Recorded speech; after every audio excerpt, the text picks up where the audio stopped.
I don't need a calculator to know I'm gonna see you later.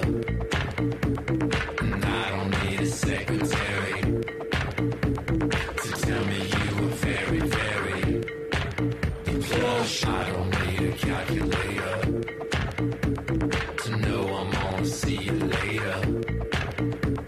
And I don't need a secretary to tell me you were very, very plush, plush.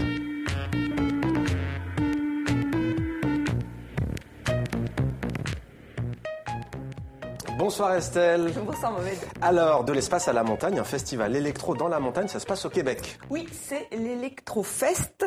Et donc c'est au Tremblant, c'est la plus grande station de ski du Québec. Elle fête cette année ses 75 ans et elle accueille donc pour la première fois ce festival de musique électro à l'affiche des DJ canadiens. On vient d'entendre Tiga. C'était une vraie vidéo, hein. Vous avez vu, il bougeait un tout petit peu, hein. C'était très épuré, on va dire.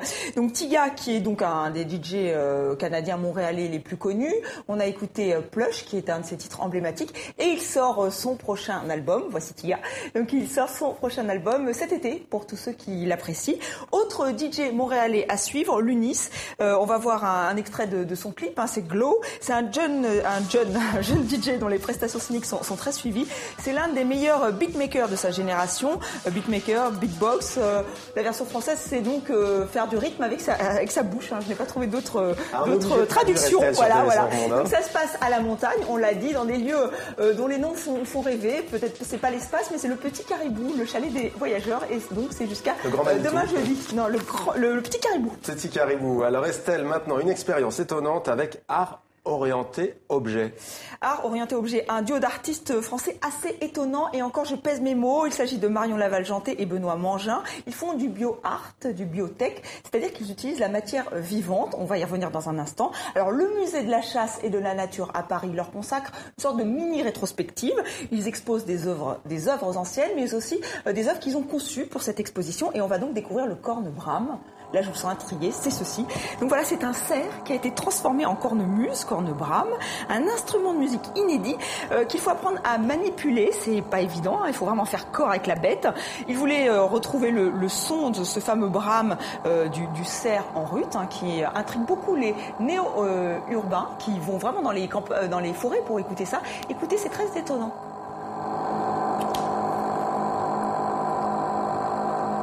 Voilà, donc pour ce brame reconstitué. Alors ce qui intéresse notre duo, c'est les frontières entre l'homme et l'animal. Ils se sont inspirés de ce tableau de Jérôme Bosch pour cette exposition, c'est le Jardin des délices, où là aussi l'homme et l'animal se mélangent, hein, c'est confondu. Art orienté objet s'inspire de l'éthologie, c'est la science du comportement des animaux. Mais notre duo va plus loin. Elle, Marion, s'est transformée en centaure. Vous allez tout de suite comprendre comment ça s'est passé grâce à Benoît Mangin. Il nous a fait une visite guidée.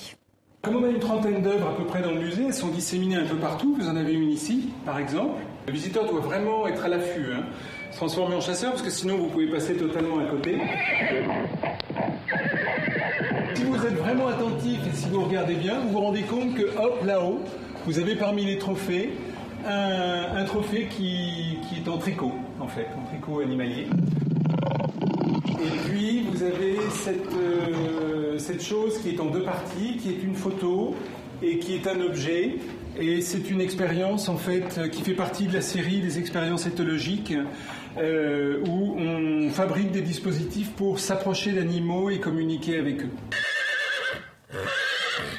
Ce qui nous intéresse, c'est vraiment le rapport de l'animal et surtout un désir en fait de communication, voire même de fusion avec l'animal, en le faisant d'une manière très radicale, puisqu'on le fait d'une manière biologique.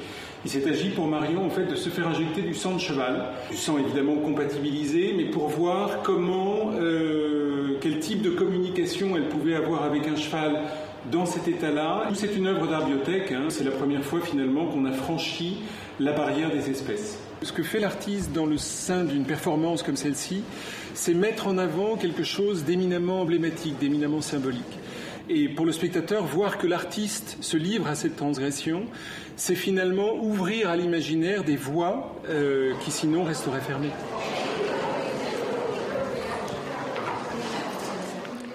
Donc Benoît Mangin, qui est l'un des deux d'art orienté objet avec Marion Laval-Jeantet, qui n'était pas là parce ils préparent tous les deux une grande exposition pour l'espace Louis Vuitton avec des pièces qui s'annoncent là aussi insolites. Vous vous transformeriez en quoi? Vous voyez centaure, million, mi-aigle. Ça doit être pas mal, ça. Ils ont du travail. Ça va avoir beaucoup plus de sens. Alors, et vous? Je n'y ai pas pensé. En fait, le chat, c'est pas mal. Le chat, c'est pas mal. C'est le chat, c'est pas mal. Super. Merci beaucoup à vous, Estelle, pour cette chronique culture très vivante comme chaque jour. J'aurai le plaisir de vous retrouver demain. Animal, et nos vous vouliez dire. aussi. Animal. Tigresse. Merci à vous, Estelle.